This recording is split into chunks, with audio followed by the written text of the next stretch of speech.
सागको बिरुवा चाहियो भने चाहिँ सम्पर्क गर्नुहोस् है मसँग साथी हो। एकदम राम्रो खालको छ यो सागको बिरुवा हैन।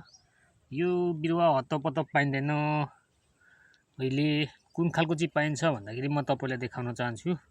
हो यो खालको चाहिँ हामीले जताततै पाइन्छ के फेरि तराई मधेस पहाड हिमाल जतासुकै पाइन्छ है यो खालको चाहिँ। यस्तो खालको चाहिँ जतासुकै पाइन्छ हैन। अघि देखाएको खालको चाहिँ हामीले हतपत पाउन सक्दैनौँ। त्यो धेरै राम्रो खालको बिरुवा हो। हामी किसानहरूले चाहिँ एकदम गाह्रो हुन्छ। यो चाहिँ एकदम राम्रो खालको सागको बिरुवा हो। हेर्नुहोस् है म देखाउँछु झ्याक्कै यो टिपेर पनि यस्तो खालको आउँछ क्या झ्याप्पैसँगले मुठै भएर आउँछ मजाले हैन। यो खालको चाहिँ निकै गाह्रो हुन्छ बिरुवा पाउनलाई। एकदम राम्रो खालको यो चाहिँ जातको भनौँ न।